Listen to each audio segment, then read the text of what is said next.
Master, waktu pertama kali Master nipu aku buat naik ke gunung ini. Katanya kita bakal dapat cemilan tiap kali makan. Terus dapat pencerahan dan langsung terbang jadi dewa. Tapi coba Master lihat bubur ini. Ancer banget sampai bisa dipakai ngaca. Xiaoman, jangan nyalahin Master terus. Semalam angin gunung kenceng banget. Sampai jerami terakhir di atap juga ikutan kabur ditiup angin. Air hujan juga masuk ke tempat beras. Bisa dapat kuah tajin begini aja udah untung banget. Terus lubang di atap ini di mana? Minimal ditambal kek. Kalau ntar malam tiba-tiba turun hujan es, bisa-bisa kepala kita benjol semua. Mampus. Gua fix ditipu sama kura-kura tua ini buat naik ke gunung. Masa muda gua yang indah hancur lebur.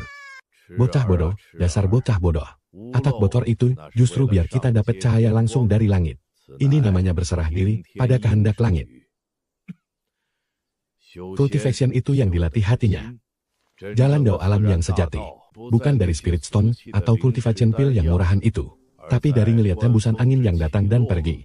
Dan dengerin awan yang kumpul lalu pisah. Master nyuruh kalian hidup prihatin begini. Biar bisa ngebersihin semua hawa kotor duniawi dari dalam tulang kalian. Master, jagat raya ini begitu luas. Angin gak punya wujud maupun rupa. Muridmu yang bebal ini. Gimana caranya kita bisa mengamati angin itu? Jalan dao yang agung itu sebenarnya sangat sederhana. Angin itu emang gak berwujud. Tapi bakal kelihatan waktu nerpa suatu benda. Waktu kamu lagi nyapu lantai. Gimana sapumu diayunkan? Begitu juga daun-daun bakal berputar. Dan kesitulah angin berembus. Ikuti saja arusnya. Manfaatin keadaan yang ada. Itulah yang dinamakan dao. Renungkanlah, angin baru berwujud saat menyentuh benda. Ikuti saja arusnya. Mengalir secara alami. Memanfaatkan momentum. Murid paham. Cil, ngomong doang mah gampang. Ini sih bilang aja miskin, sampai gak mampu beli sapu baru. Terus cari-cari alasan biar bisa malas-malasan. Guru mau ke aula belakang untuk kultivasi tertutup dan bermeditasi. Ini kitab pusaka kuno dari zaman purba. Kalian semua jangan ganggu ketenangan kultivasi guru.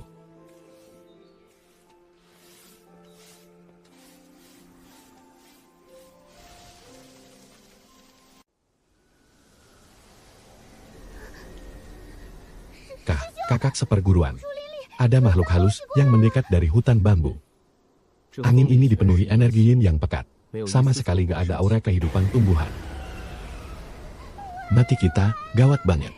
Guru malah pakai alasan kultivasi tertutup lagi biar bisa santai. Hari ini, kita bakal tewas di sini.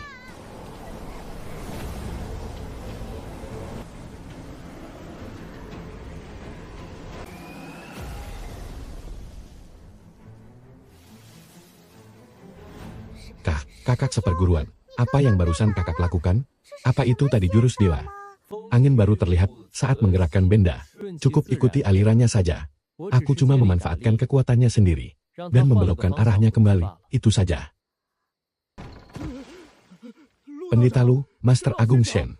Tolong saya. Kak Xiao, jangan panik.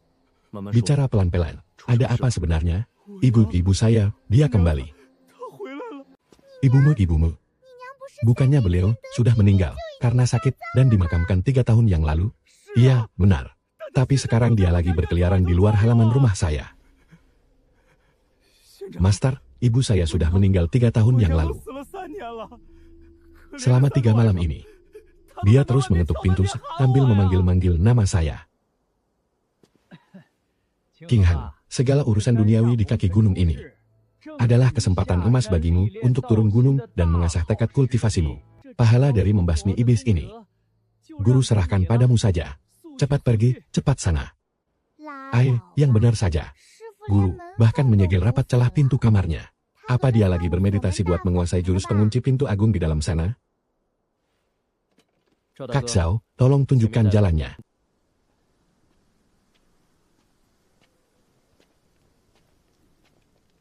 Sito, kamu pergi ke kuil tengah malam untuk minta bantuan Master. Tapi kenapa malah bawa pulang bocah ingusan kayak ini? Iya Mi, badannya kecil dan kulitnya mulus begini. Apa dia cukup buat jadi cemilan si hantu jahat itu? Xiaoma.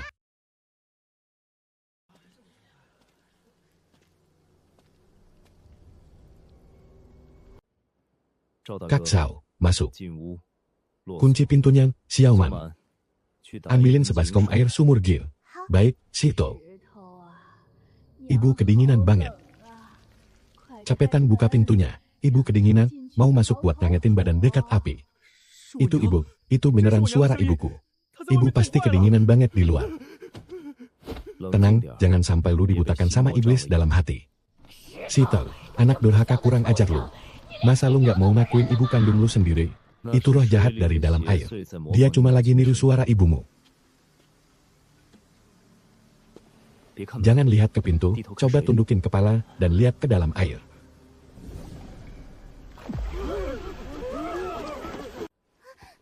Xiang, apaan tuh yang ada di dalam air? Buka pintunya. Bakal kuhisap habis energi kehidupan kalian. Makhluk mati meminjam energi kehidupan orang hidup. Nasib lu cuma satu, bakal hangus jadi abu. L.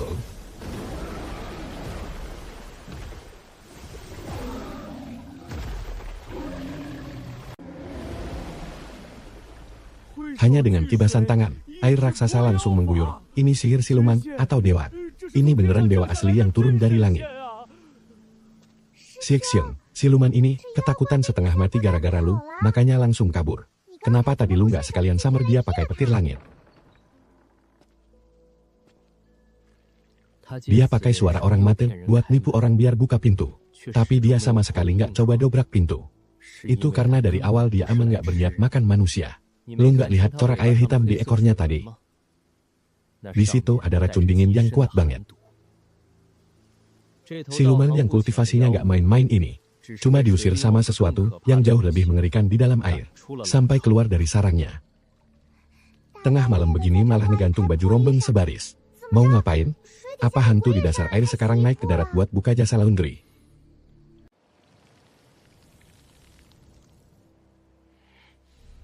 Gara-gara monster sialan kayak lu nih, gua hampir ketipu buat buka pintu. Hari ini, bakal gua hancurin kepala ikan busuk lu sampai hancur lebur. Xiang Chan, apa yang Anda lakukan? Kenapa Anda malah ngelindungin siluman pemakan manusia ini? Tenang dulu. Meskipun tubuhnya dipenuhi sama aura siluman yang pekat, tapi sama sekali nggak ada aura pembunuh dari hasil memangsa manusia. Xiang Chan, mohon kebijaksanaannya. Saya cuma makan ikan dan lumpur di dasar air. Mana berani saya memangsa manusia? Apalagi naik ke darat buat ngerasain penderitaan kayak gini. Semua gara-gara di dasar air, di dasar air. Entah dari mana datangnya batu hitam aneh yang bawa sial ini. Batu itu siang malam terus-terusan ngeluarin hawa dingin yin tanpa henti. Semua makhluk air di sungai ini hampir mati beku gara-gara itu. Gua beneran udah enggak kuat lagi. Kalau nggak naik ke darat buat nyerap sedikit energi yang dari manusia, malam ini aku pasti bakal mati konyol di sarangku sendiri. Lu mati beku yaitu urusan lu. Ngapain juga tengah malam sok nakutin orang biar kita buka pintu?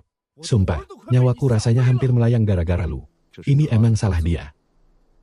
Tapi kalau malam ini, kita cuma bunuh dia buat meluapkan emosi. Itu gak bakal bisa nyelesain akar masalahnya. Selama hawa dingin di air ini tidak kunjung hilang. Hari ini, satu siluman dia nyawa mati. Besok bakal ada rombongan siluman air lain yang terpaksa naik ke darat, terus menyerang desa. Kakak seperguruan, ada yang gak beres nih. Padahal lagi musim panas begini. Kok bisa-bisanya permukaan airnya membeku? Master, di bawah air hitam ini. Sebenarnya ada monster apaan sih yang sembunyi? Di dasar air ada sebuah batu hitam yang entah dari mana asalnya. King Hei. Benda ini bentuknya estetik juga ya. Kamu bawa pulang barang ini. Apa mau kamu kasih ke rusa tua di gunung belakang buat mainan gigit? Yang baru. Master, situasinya darurat. Siluman Hek yang menyerang daratan.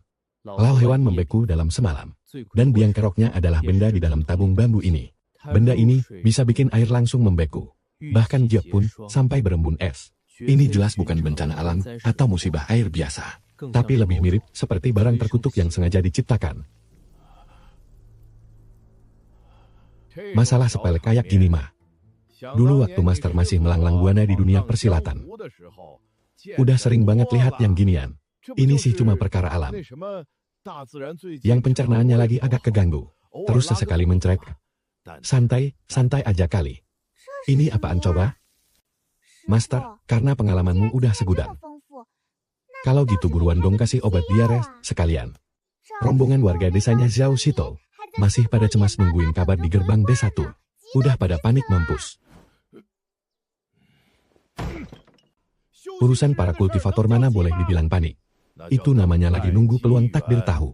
Sana, G, cari sendiri di tumpukan buku lama di ruang belakang.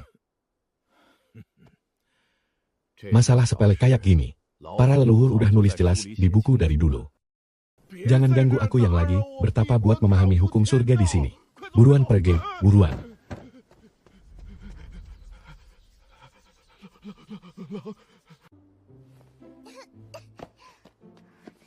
Master pasti nyembunyiin uang rahasia di tumpukan buku ini deh. Kok nggak ada duit sepeser pun sih? Section. Menurutmu Master lagi nipu kita nggak sir?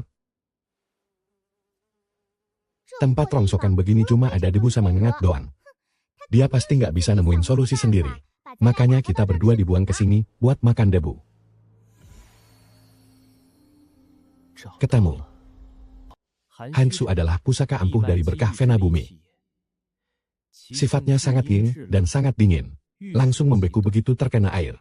Pasti butuh mata yin untuk menutrisi akarnya. Baru bisa menyebar sampai radius 100 mil. Section. Terjemahin ke bahasa yang bisa kita ngerti dong. Maksudnya, benda ini masih punya inang induk. Dia harus kayak parasit.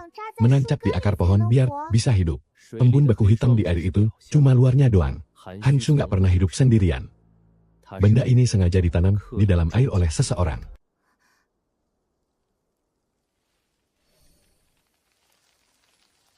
Section, cepat hentikan. Kultivation pil ini habis disedot sama dia. Jangan takut. Kalau nggak dikasih umpan manis, dia nggak bakal ngasih tahu di mana sarangnya.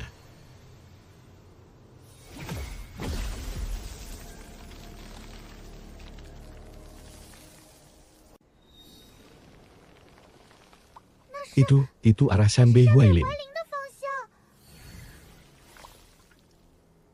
Pohon hua itu dasarnya emang sangat yin. Paling mudah buat jadi tempat bersarang. Tepat seperti mata yin yang dibilang di buku. Kayaknya sebelum kita balik ke sekte, penyakit mimpi yang dibilang Zhao Shito dan warga desa. Sumber masalahnya ada di dalam hutan Huailin itu. Kalau dihitung-hitung, di area hutan Huailin, udah 3 hari penuh nggak ada satu orang pun yang turun gunung. Lao Zhan, bangun. Dunia udah mau kiamat gini lo masih tidur. Buka mata lo cepetan. Meskipun katanya, kita harus menghormatin orang mati. Tapi dibanding nangis, pemandangan orang kerasukan masal sambil senyum-senyum gini, bener-bener bikin shock parah tau gak? Ada yang gak beres. Anginnya sama sekali gak bawa aroma segar tanaman. Emang kenapa sih? Gua cuma nyium bau tanah apek yang usang banget. Ini aroma arak dan daging yang menggiurkan. Sama hawa kemauan bergelimang harta. Mereka belum mati. Pikiran mereka cuma ditelan sama kenyamanan semu yang dibuat pohon tua ini. Sampai gak mau bangun lagi Cil. Pohon ini pasti udah jadi siluman. Sengaja mau nyelakain orang. Bodoh amat sama mimpi indahnya. Gua tebas dia jadi kayu bakar dulu.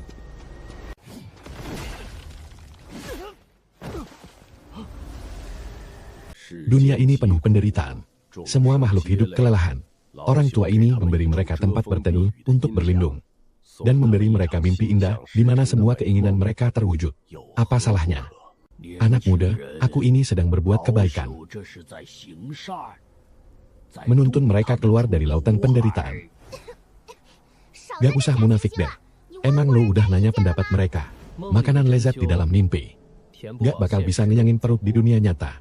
Pakaian sutra di dunia ilusi. Gak bakal bisa nahan dinginnya angin lingdong yang nusuk sampai ke tulang.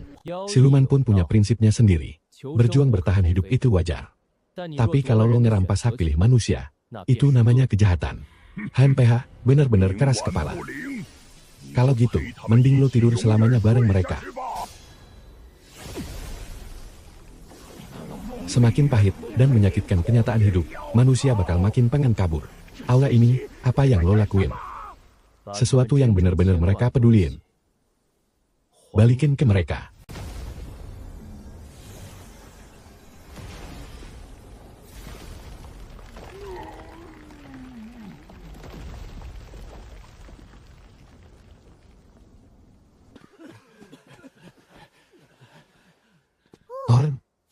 Akhirnya beres. Melihat gaya lo tadi, gue kirain lu bakal bikin heboh pakai petir dan api membara. Terus langsung ngirim dia ke akhirat.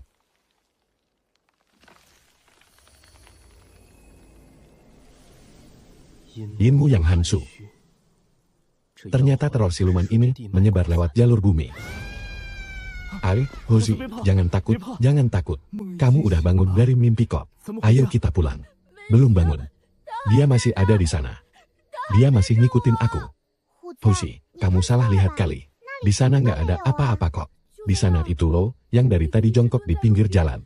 Nggak ada bayangannya. Orang yang mukanya mirip monyet. Dia lagi ngeliatin aku.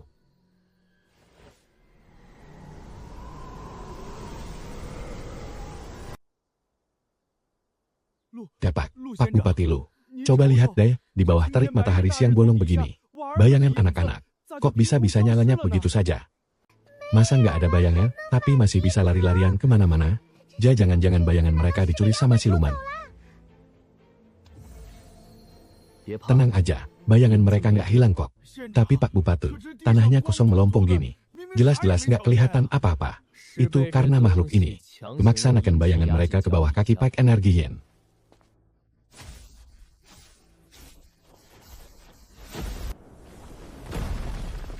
Hehehe. Boleh juga kejelian mata lu, pendeta muda. Tapi sayang sekali. Cuma modal jeli doang nggak bakal bisa nyelamatin bayangan bocah-bocah ini. Kalau mau bayangan mereka balik. Gampang aja, besok tengah hari tepat. Siapin 10 pasang ayam gemuk. Sama 3 ekor kambing gemuk ke bawah pohon ini. Badan gue ini udah membeku gara-gara tiupan angin hitam dari gunung. Makanya butuh banget darah segar yang hangat buat ngangetin perut. Paham aturannya kan? Cuy, udah jelek, banyak maunya lagi. Pakai minta ayam gemuk, sama kambing gemuk segala. Siang bolong gini, udah ngimpi aja. Kenapa nggak sekalian panggil Koki aja? Buat bikinin prasmanan sekalian di sini. Lancang banget ya mulut lo, bocah tengil. Gue bakal ambil bayangan lo sekalian sama bayangan kakak seperguruan lo. Bakal ditelan hidup-hidup sekaligus.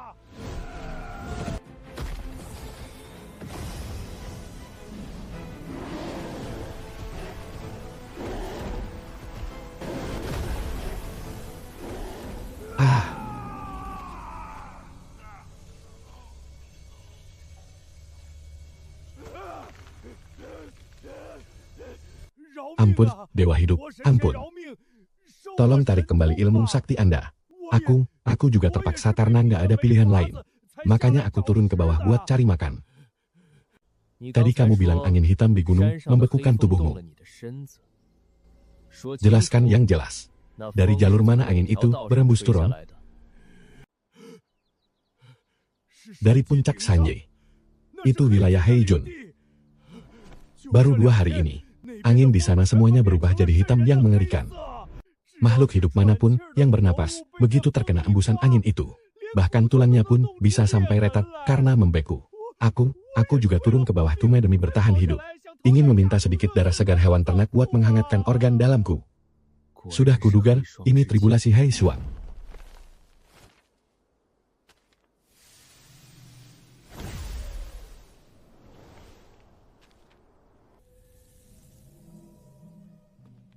Bau bangkai tikus menyengat banget. Serius, zaman sekarang siluman turun gunung buat minta sedekah. Bahkan sampai punya surat izin jalan segala. Resmi banget ya. Ini bukan surat izin jalan. Ini serpihan inti dari semacam formasi sesat. Ada orang yang bercokol di atas punggung gunung. Dan sedang memberi makan angin hitam itu dengan aura kehidupan manusia hidup.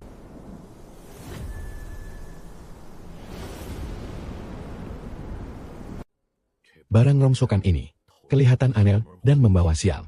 King Yun, dari kuburan manapun kamu gali barang ini, cepat buang. Master mau tidur. Energi ki pertahanan di dalam jimat ini masih bergejolak, seolah-olah sedang meminta bantuan ke dunia luar. Siapa di sana? Malam-malam buta begini malah pura-pura jadi hantu. King Yun Gong, kami nggak punya makanan sisa buat dibagikan. Lu King Hen, terima surat ini. Ternyata cuma pesuruh yang mengantarkan surat kunjungan.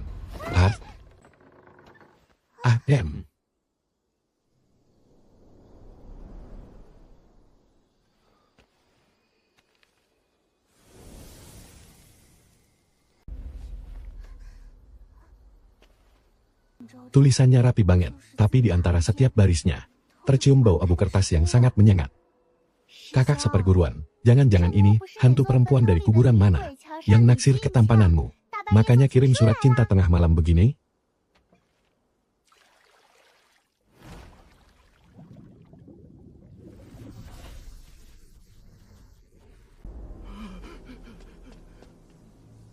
Sudah kuduga. Ada mata yang tumbuh di puncak gunung ini. Dan terus-terusan mengintai gue dari kegelapan. Bahkan ada mata di dalam hembusan angin. Ini bukan cuma sekadar peringatan. Tapi dia juga mau ngasih tahu gue.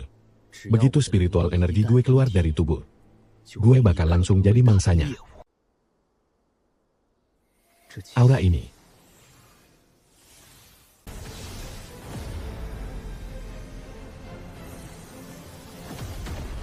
Cuma trik murahan. Bisa ngelakak boneka kertas gue seakurat ini. Dan bahkan nangkap tebasan pedang gue ke tangan kosong. Lo jelas bukan pendeta tahu gunung biasa. Oh, jadi itu boneka kertas lo. Rekan kultivator, caramu ngirim surat tantangan ini unik banget ya. Cuma isi suratnya kayaknya terlalu penuh amarah deh. Sama sekali nggak kelihatan kayak mau ngajak minum teh atau makan bareng. Gue sengaja nyebarin boneka kertas buat mancing dia keluar. Tujuannya biar bisa ngehancurin mata-mata yang bersembunyi di gunung tandus ini. Karena lo sendiri yang nggak punya mata dan masuk ke perangkap ini. Artinya cuma satu hal. Kalian dari Tingyun Lo. Pasti ada hubungannya sama angin siluman yang aneh ini. Bisa ngimbangin kelincahan boneka kertas Lingyin gue. Lo jelas bukan pendeta tahu biasa. Tingyun Fenlu, King Heng. Lo datang ke sini tengah malam begini. Apa buatnya bunuh orang demi nutupin rahasia angin siluman itu? Ampun, pahlawan wanita. Aduh Nona, tolong tarik balik kesaktianmu. Kakak seperguruan gue beneran cuma tukang sapu halaman doang. Tingyun Guan kami ini, miskinnya minta ampun. Bahkan buat makan aja kami harus hemat dari uang dupa persembahan. Mana sanggup sekte kami punya angin siluman yang mematikan kayak gini. Dia cuma ngerasa ada bau aneh. Terus ngikutin arah anginnya aja. Datang mengikuti arah angin. Angin siluman di tempat ini aneh banget. Bisa nahan dan nyerap semua spiritual energi di dunia. Kekuatan biasa begitu kena dikit aja pasti bakal langsung hancur. Kalau dia nggak punya cara sesat buat bersekutu sama siluman, mana mungkin bisa ngikutin sampai ke sini tanpa terluka sedikit pun? Dia tuh bakat pemahamannya tinggi banget, sampai nggak masuk akal. Guru gue, Shen Wujiu, pernah bilang, dia itu genius Daomin yang cuma muncul 1000 tahun sekali. Begitu Yingjui merapal segel, angin di seluruh gunung. Langsung nurut sama dia kayak ketemu bapaknya sendiri. Nona pendekar, percaya deh sama aku. Kakak seperguruanku seumur hidupnya, selain bersih-bersih debu. Bahkan semut pun gak pernah dia injak sampai mati. Shen Wuji. Ternyata dia benar-benar menyembunyikan kemampuannya sedalam itu. Xiaoman. Jangan buang-buang tenaga buat menjelasin lagi. Mata-mata di dalam angin itu udah mulai ngelihatin kita.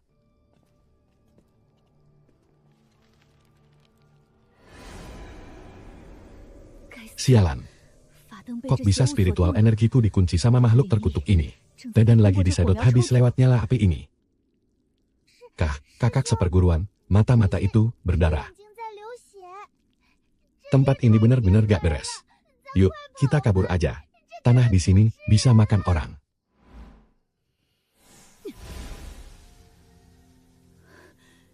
Mata-mata ini adalah simpul koordinasi dari Feng Yan. Mereka lagi memangsa energi kehidupan kita. Makin kita ngelawat, makin cepat kita mati. Padamkan lampunya. Angin gak masuk ke lembah kosong. Itu karena lembah ini penuh sesak sama roh jahat. Asal pikiran kita tetap fokus, angin bakal reda sendiri.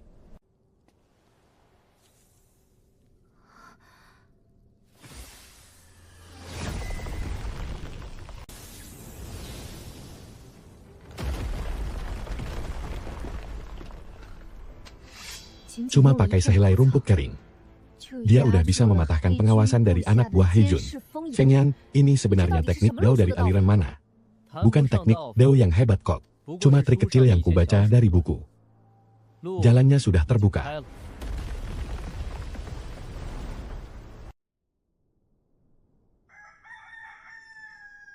Kakak seperguruan, ini kan baru tengah malam. Kok udah ada suara ayam berkokok? Jalan ini, kok kayaknya nggak mengarah ke tempat orang hidup, ya? Kakak seperguruan, di tengah malam begini, kenapa mereka semua malah sibuk ngerjain kerjaan siang? Desa ini benar-benar lebih menyeramkan daripada monster. Aliran energinya membawa maut. Ujung dan pangkalnya saling terhubung. Sama sekali tidak ada gerbang kehidupan. Ini adalah formasi mezong tingkat tinggi. Gadis kecil, ini roti daging yang baru matang. Mau sesuap?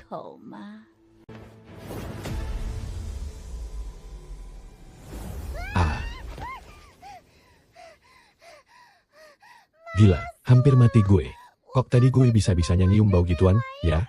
Baunya malah lebih wangi dari pai daging man siang lo. Ini tempat apaan sih sebenarnya? Bai Daoyo, sarungkan pedangmu. Ini bukan formasi. Kabut tebal ini mengenali kebiasaan. Kebiasaan? Maksudnya gimana? Lihat deh. Angin dari menyapu berembus keluar. Asap masakan mengepul ke atas. Siluman yang sembunyi di kegelapan ini sama sekali gak paham soal formasi. Dia cuma memanfaatkan celah. Meminjam ingatan siang hari para penduduk desa dan mengurung seluruh desa ini erat-erat dalam ilusi mimpi keseharian mereka sendiri. Cuma trik murahan. Gue bakal buka gerbang kehidupan secara paksa. Kabut lahir dari kelembapan. Memotong air dengan pedang malah bikin airnya makin mengalir. Jadi mustahil bisa ditebas pakai pedang. Tapi kabut tebal paling takut sama angin. Bai Daoyo, tolong lindungi jiwa semua orang pakai niat pedang conyangmu. Jangan sampai terpengaruh sama ilusi ini. Xiaoman, pukul panci besi rusak di atas tungku sebelah sana. Makin nyaring makin bagus. Pukul gong dan drum, waktunya makan. Warga desa sekalian, ayo cepat bangun, jangan tidur terus.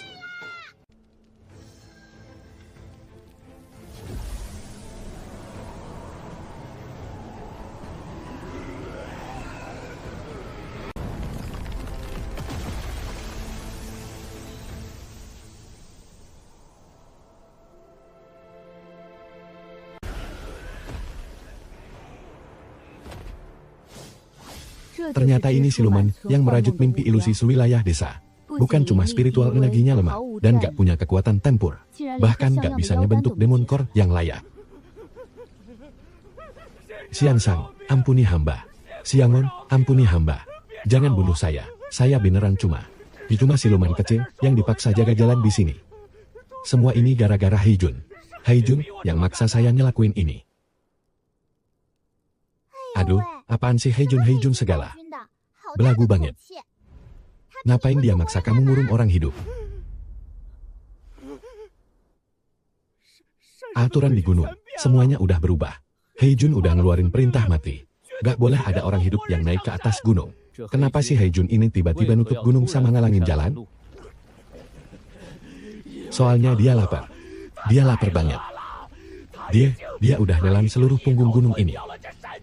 Kayak nelan angin biasa aja.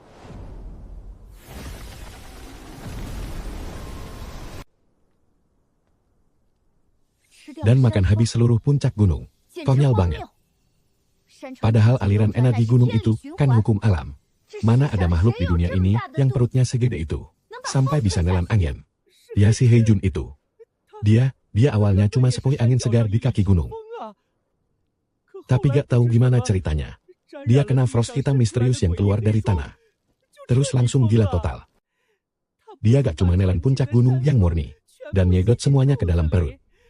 Tapi juga ngejadiin kami, iblis kecil yang hidup dari angin, sebagai camilan. Asalkan ada hal kecil yang gak sesuai kemauannya, baik raga iblis maupun jiwa kami, bakal dikunyah sampai hancur terus ditelan bulat-bulat. Kak, guru kan cuma nyuruh kita turun gunung buat lihat-lihat. Tapi kenapa makin kesini keadaannya makin aneh sih? Hari gini siluman udah gak makan manusia. Malah ganti haluan jadi saling makan sesama siluman. Mau sesama siluman atau iblis kroco. Itu semua cuma makanan sampingan yang dia lahap. Tujuan utamanya itu nyerap energi kehidupan gunung ini. Rekan Dawislu, masalah ini bukan lagi sekadar kekacauan biasa yang dibuat iblis kecil. Tapi aliran energi seluruh gunung ini sengaja diputus paksa. Tadi jurusmu yang narik sisa panas api itu buat ngebasmi siluman. Sumpah, keren abis. Gimana kalau kamu ikut aku naik ke punggung gunung buat nyelidiki ini? Kalau gitu, mohon bantuannya ya, rekan Dawis. Kakak, aku cuma bisa nemenin sampai sini aja ya. Ano, aku harus tetap di bawah buat mantau situasi. Siapa tahu nanti si Heijun atau antek-anteknya turun jarang. Aku kan bisa teriak sekencang mungkin buat minta tolong.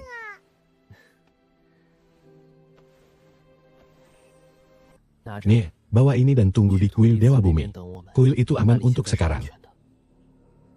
Gue ingat kok. Jangan kelayapan sembarangan ya. Sixion. Pokoknya lo harus usahain sekuat tenaga buat balik dengan selamat, yeah. Panci hitam di Tiun Liu itu masih nungguin lo balik buat digosok tuh.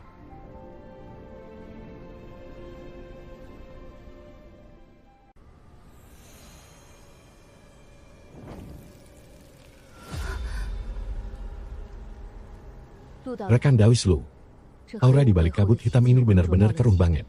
Saking padatnya, udah kayak pelat besi. Bahkan lentera Kingxin milikku nggak bisa nembus sedikit pun.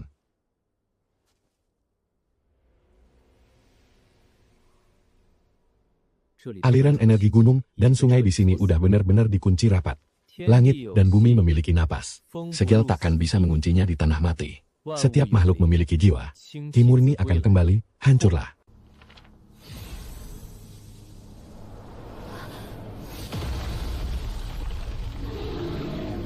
Itu apa, Em?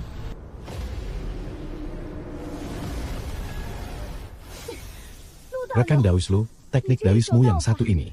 Lu bisa-bisanya melompati aliran Ki, dan langsung menggerakkan dunia ini, hingga menciptakan angin gunung dan sungai yang paling murni. Angin di tubuhmu bukan berasal dari gunung ini.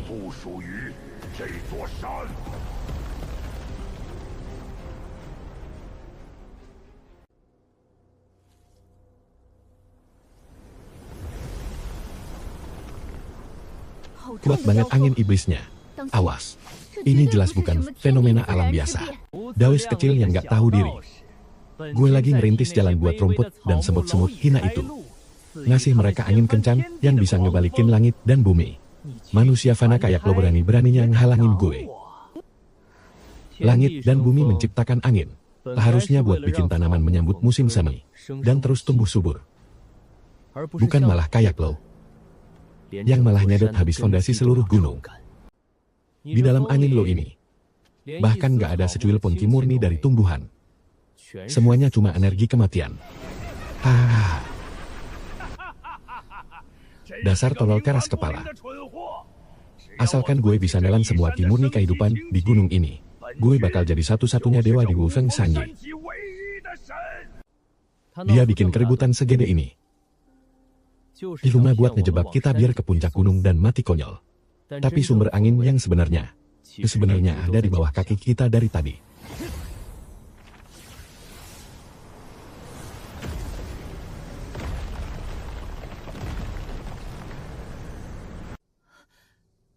Tanpa pet kompas atau pusaka apapun, hanya dengan mengandalkan sisa aliran energi setipis jarum, kamu bisa langsung menembus pertahanan siluman itu.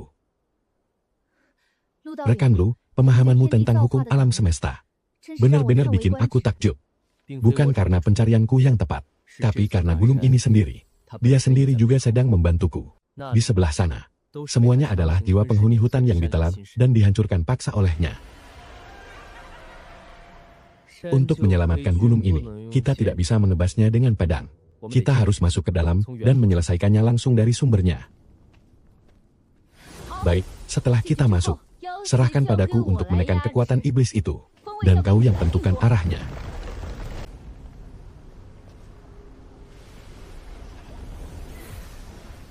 Ini dia sumber dari angin iblis itu. Pencemaran ini sudah meresap sampai ke inti batu.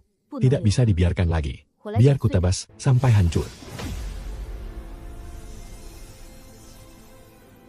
Rekan Lu, membasmi kejahatan itu harus sampai ke akarnya. Belas kasihan yang naif tidak akan bisa menyelamatkan gunung ini. Rekan Bai, lihat baik-baik. Ini bukan batu biasa. Ini adalah inti dari seluruh rangkaian pegunungan ini. Kalau tebasan pedangmu ini menghantamnya, begitu inti batunya hancur, aliran nadi bumi gunung ini akan terputus total. Dan gunung ini akan runtuh sepenuhnya. Kalau tidak ditebas, bagaimana kita bisa melenyapkan angin iblis yang bercokol di sini? Mengatasi angin itu sama seperti mengendalikan air, bukan dengan ditebas paksa, tapi harus dialirkan. Angin segar dari pegunungan ini Seharusnya mengalir bebas melalui 3 lubang ini dan berputar tanpa henti. Tapi jalannya tersumbat rapat. Angin tanpa akar ini tertahan di dalam inti batu dan tidak bisa keluar. Lama-kelamaan, sumbatan itu berubah menjadi energi kematian. Hingga akhirnya melahirkan pusaran angin hitam yang menjelma jadi siluman ini. Mau membuka mata angin? Heng, pendeta muda. Kejelianmu boleh juga, ya. Tapi, kalau kau berani menyentuh ketiga lubang angin ini, walau sekali saja, akan kuhabisi jiwa para siluman kecil ini, menyambungkan daging dan darah kalian. Gilas sampai hancur tak tersisa. Di dalam angin yin yang tiada akhir ini. Bahkan jasad kalian pun bakal lenyap tanpa sisa.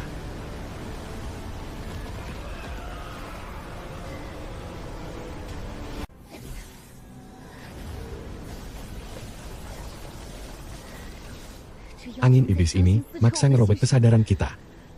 Atau Hunsu. Kekuatannya paling cuma bisa bertahan selama 1 batang dupa. Gerak cepat.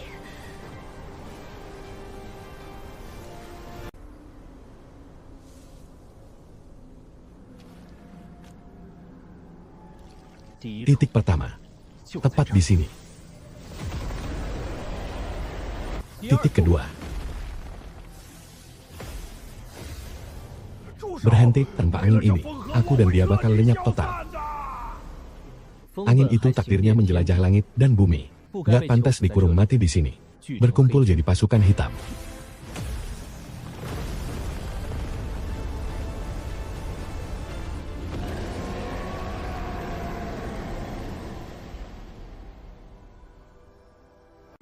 Lo pikir dengan melepasin angin itu bisa nyelamatin gunung ini? Wu Genteng di bawah Luan Sipo.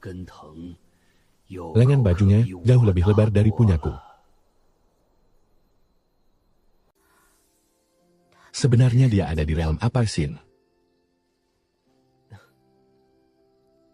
Dao Youbai, terima kasih atas kerja kerasnya. Kita harus balik sekarang. Kita masih harus nyari Xiaoman di kuil.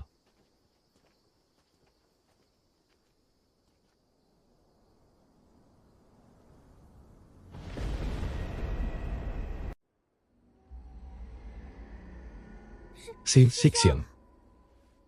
Tengah malam begini, di tengah hutan belantara sesunyi ini, kok bisa tiba-tiba muncul pasar di sini? Kita nggak lagi jalan ke Yincao.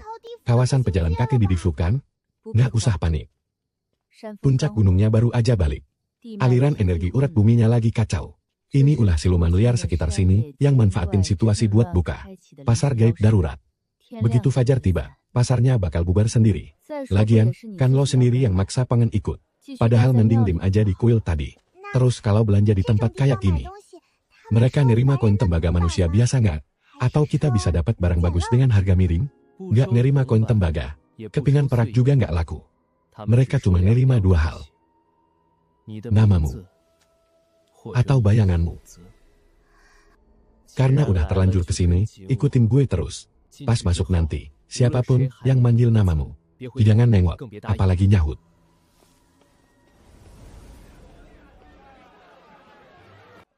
Wah, silakan mampir 3 pelanggan sekalian. Sup manis osmanthus yang baru matang banget nih.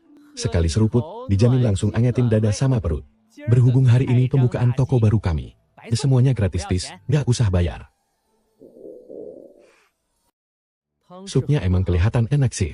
Tapi gue tuh paling nggak suka ninggalin bayangan gue buat orang lain.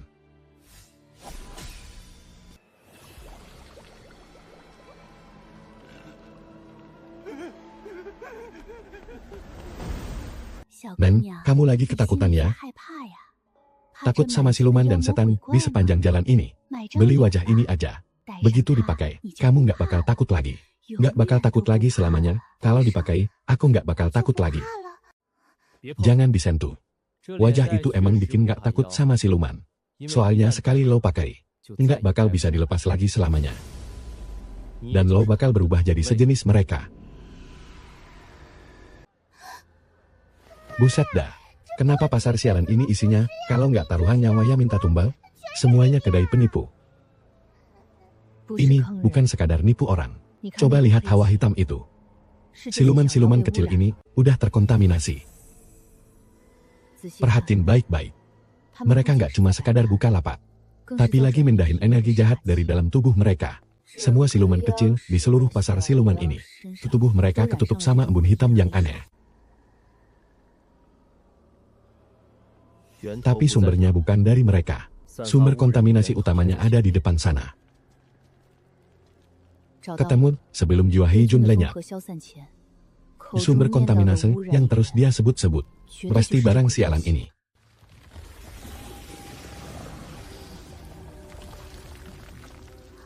Seriously. Benda ini bisa ngisap habis energi kehidupan sebanyak ini, makhluk hidup sekaligus. Tanaman di dunia ini harusnya tumbuh menghadap matahari. Tapi yang satu ini malah sebaliknya. Akarnya menancap di Yongmin, mengisip paksa Suki dari kedalaman gunung. Ini bukan tanaman merambat yang lahir dari alam. Ini monster yang tumbuh karena terus-terusan mengisap Suki. Keabadian. Ki iblis yang gak bakal pernah membusuk. Kalian bertiga. Ada yang mau lihat nggak? Ini tuh saripati murni yang didapat dari kedalaman gunung Lo. Manusia biasa kalau jilat sekali aja, semua penyakit langsung sembuh total. Iblis kecil kalau nelan ini barang. Cultivation keras 100 tahun, bisa langsung bikin mereka jadi raja dalam sekejap. Nggak usah mimpi dah. Ini sama sekali bukan saripati murni. Ini tuh energi dendam dari akar gunung yang habis dihancurkan kekuatan gelap. Kalau dipaksa diserap, itu cuma bakal merusak sifat alami iblis kalian. Dan mengubah semua makhluk hidup di gunung ini jadi monster. Ahai, rekan Dao satu ini. Terlalu kaku sama aturan. Nggak bakal bisa nyelamatin gunung sekarat ini. Pendeta muda, kamu memotivasi hukum aram, kan? Rebut aja itu dari dia, kekuatan angin dan petirmu bakal melonjak 10 kali lipat. Nanti, kamu bakal jadi penguasa seluruh gunung ini. Kakak seperguruan. Kak, jangan dengerin batotan akar pohon busuk ini. Meskipun Ting Fengguan kita miskin melarat, tapi kita nggak bakal jatuh miskin sampai harus makan makanan basi kayak ini. Kamu berulang kali bilang kalau yang kamu jual itu akar spiritual gunung, yang bisa membawa keberuntungan surgawi. Tapi kalau emang kamu memegang akar gunung itu, kenapa kamu sendiri malah cuma jadi losar kosong yang nggak punya akar sama sekali? Nggak tahu diuntung. Cari mati. Lindungi kesadaran kalian. Cepat mundur. Pergi sana. Menjauh dari gue. Dasar jelek. Kak, tolong. Pasti ada sumber di balik semua ini. Fengqi. Renluo.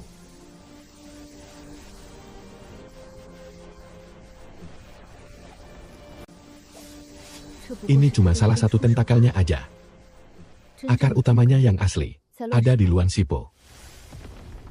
Hai terus, kenapa monster-monster itu tiba-tiba pada tumbang? Cuma gini.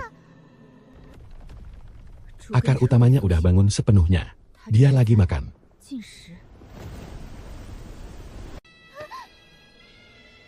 Kakak kamu dengar itu enggak? Tengah malam begini, kok bisa ada iring-iringan pengantin di tengah hutan belantara gini?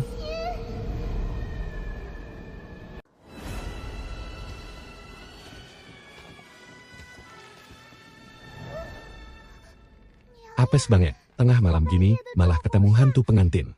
Rombongan siluman ini heboh banget. Bahkan lebih mewah dibanding waktu kepala desa di bawah gunung nikahin anak hantunya. Aku bersedia. Aku bersedia tinggal di gunung ini dan menikah. Sihir pemikat murahan dari klan rubah secara paksa menahan jiwa manusia. Rekan Dawis Lu, minggir. Biar ku hancurkan atap tandu sialan ini. Dan langsung hancurkan formasinya. Di dalam tandu ini, tidak hanya tersembunyi sihir pemikat siluman rubah, tapi juga terikat erat oleh obsesi dan dendam sang pemuda. Menghancurkannya dengan sekali tebas memang memuaskan. Tapi itu bakal melukai 3 jiwa dan 7 sukmanya. Dan merusak batinnya.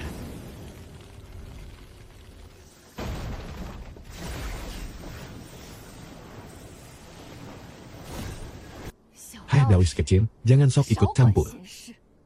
Dulu, kalau dia nggak nyelamatin aku dari perangkap besi tajam itu, aku pasti udah mati dari dulu. Utang budi penyelamat nyawa ini bakal kubalas di setiap kehidupanku. Mengurung manusia biasa dan memaksa mereka menikah. Ini yang kamu sebut balas budi? Lihat dirimu sekarang. Aura silumanmu kacau balau. Jelas-jelas kamu udah kena penyimpangan kultivasi. Ah. Kalian nunggu apa lagi? Nggak bakal ada yang bisa rebut dia dari aku. Dia selamanya cuma milikku. Berniat baik dan menjalin takdir yang baik. Seharusnya jadi jalan untuk membalas budi. Tapi Nona, coba kamu lihat baik-baik hatimu sendiri. Yang membuatmu terobsesi dengannya bukanlah utang budi, tapi keserakahan yang terus membesar. Hatimu diselimuti ilusi, dan matamu dibutakan oleh obsesi. Gimana kalau kupinjam secercah cahaya rembulan, biar kamu bisa melihat semuanya dengan jelas, dan benar-benar sadar.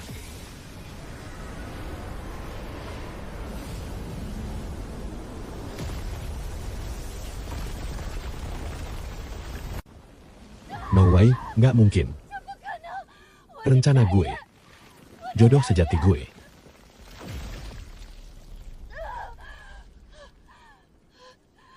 Lu lihat sendiri kan? Ini gara-gara akar pohon bawah tanah itu jadi parasit di dalam tubuh lu. Terus ngegedein obsesi sama iblis batin lu tanpa batas. Ini sama sekali bukan balas budi yang awalnya pengen lu lakuin. Dia udah bohongin gue. Suara di bawah pohon itu udah bohongin gue. Padahal dia bilang, asal bikin perjanjian, dia bisa bantu gue nahan dia di sisi gue selamanya.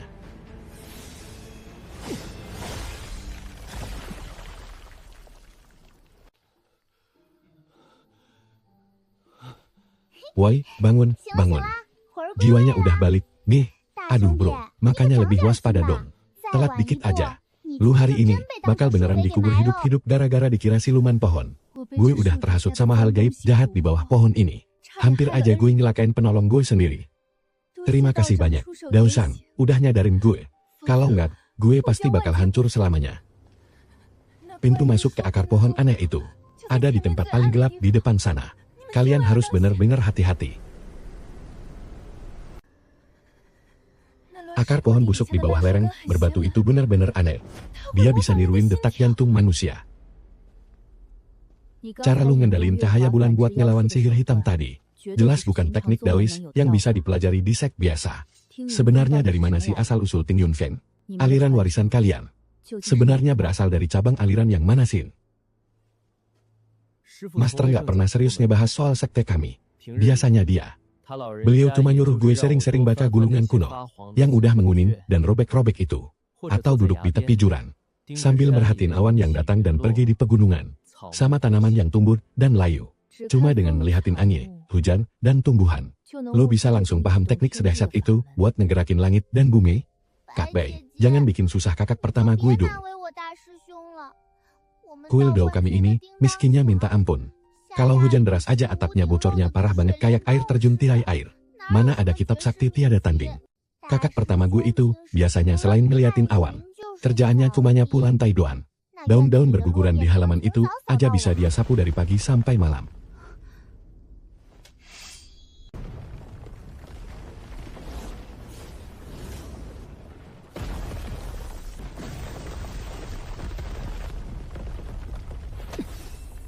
Jangan bertindak dulu. Jalan ini gak boleh dibuka paksa. Ada apa sih? Cuma batu rongsokan begini. Kak Bei, tinggal ditebas sekali pakai pedang kan beres. Di bumi di sini udah benar-benar kusut jadi simpul mati. Batu gunung ini udah menjelma jadi entitas spiritual. Spirit urat bumi ini lagi diambang mengamuk. Kalau dihancurkan paksa, dia bakal langsung meledakkan energi stagnan yang menumpuk di bawah tanah dan bikin area radius 100 meter langsung runtuh dan mengubur kita bersamanya. Jadi dia berniat ngubur kita hidup-hidup di sini.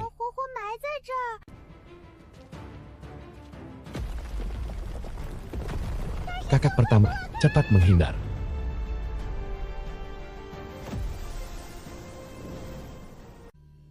Sebenarnya, dia gak berniat buat ngalangin jalan kita. Apa? Dia lagi melindungi gunung ini. Ada sesuatu di bawah tanah yang lagi mengamuk hebat. Dia cuma menahannya secara naluriah. Sayangnya, kesadarannya udah tercemar oleh Zhuoqi. Makanya dia gak bisa ngebedain kawan atau lawan.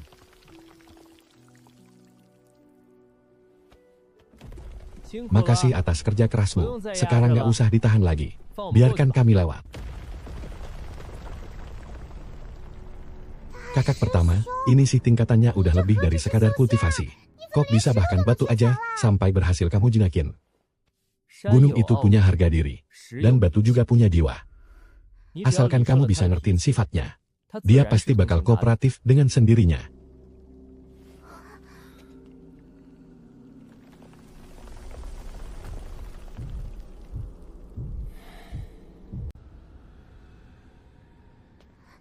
Kakak pertama. Kok kelopak mataku rasanya berat banget, daya ketimpa timbal ya. Kepalaku rasanya melayang.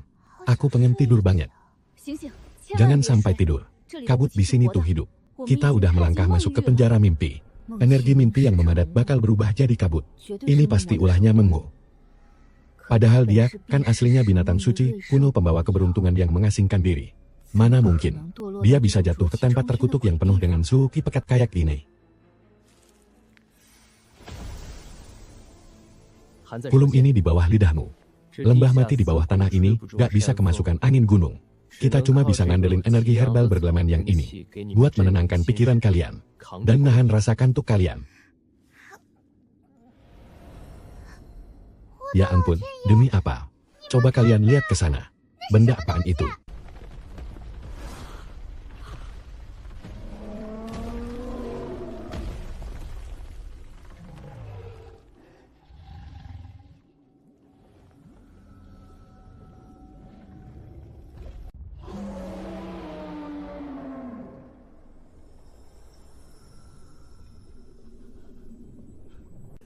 Dia lagi meras energi hidup dan kasih sayang keluarga manusia-manusia biasa itu. Kalau siluman ini gak buru-buru ditebas, orang-orang ini, bahkan kalau mati pun, bakal tetap kejebak di dalam mimpi buruk yang gak ada ujungnya. Gue lapar banget. Dia yang maksa gue makan. Sulur bambu yang ngumpet di bawah tanah itu. Gila-gilaan ngeluarin mimpi buruk. Kalau gue gak nelan semua polusi ini, dia bakal hancurin inti siluman gue hidup-hidup. Si Wei, tunggu dulu. Dia gak lagi celakain orang-orang. Dia justru lagi pakai inti silumannya sendiri buat nutup rapat pintu gerbang terakhir dari formasi ini. Sulur utama di bawah tanah, terus-terusan dinyebarin kabut racun yang bisa ngancurin jiwa manusia biasa. Jadi ini, Mengmu inilah yang menyisap semua polusi mematikan dalam wilayah mimpinya sendiri. Daya tampungnya udah nyampe batas maksimal. Bentar lagi dia bakal meledak.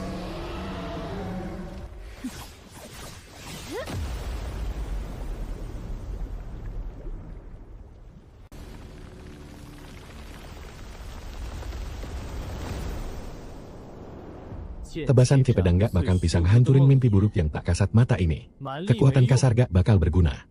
Kalau mau keluar dari situasi ini, kita harus bikin orang-orang yang terjebak mimpi buruk ini langsung bangun. Kakak seperguruan, kakak gila ya. Siluman Guyao yang lagi ngamuk segede ini. Kakak mau nenggelamin dia cuma pakai secangkir air. Lihat baik-baik, Xiaoman. Ini bukan air biasa. Ini diambil pas fajar kemarin. Langsung dari daun bambu tertinggi di gunung belakang Tingyunlo. Tetes embun pagi pertama yang gue kumpulin pek tangan sendiri. Orang tua itu pernah bilang, Murni Chung yang paling ampuh buat ngalahin mimpi buruk.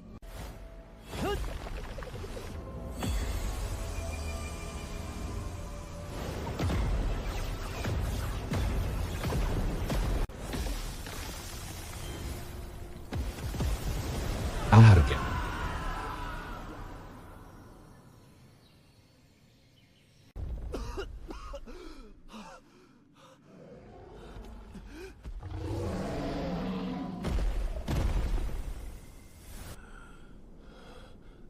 Pergi, kalian cepet pergi. Akar bambu asli monster itu masih ada jauh di bawah sana. Kalian harus super hati-hati. Dia serakah banget dan gak pernah puas. Yang dia mangsa bukan cuma energi kehidupan orang hidup, tapi dia juga melahap keinginan di lubuk hati kalian yang paling dalam untuk melarikan diri, dan pikiran pengecut untuk menghindar. Semakin kalian takut dan pengen mundur, dia justru bakal jadi makin kuat dan gak terkalahkan. Kakak pertama, di bawah sana bahaya banget. Kita balik aja yuk. Balik ke Tingyungon, ya tanda tanya. Aku takut banget. Kakak pertama, dia niruin omonganku. Itu kan suara aku. Kakak pertama, di sini bahaya banget. Mending kita balik aja. Kakak pertama, rumput sialan ini, gak ada hal lain apa yang bisa ditiru, malah niruin omonganku. Kalau dia sampai niruin gayaku yang miskin dan ketakutan setengah mati begini, mau ditaruh di mana muka King Yunlong kita? Jangan takut. Xiaoman udah berani banget kok.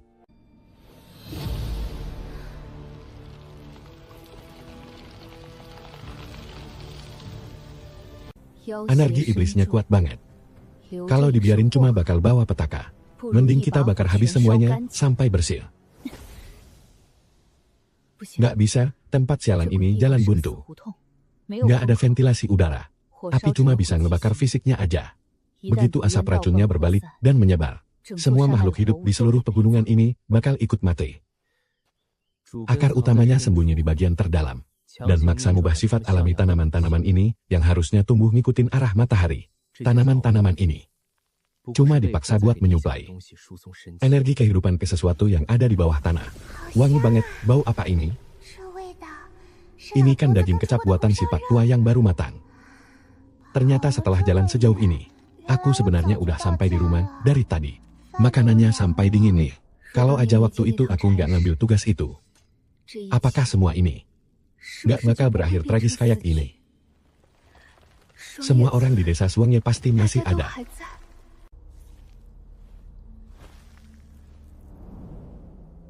Bangun.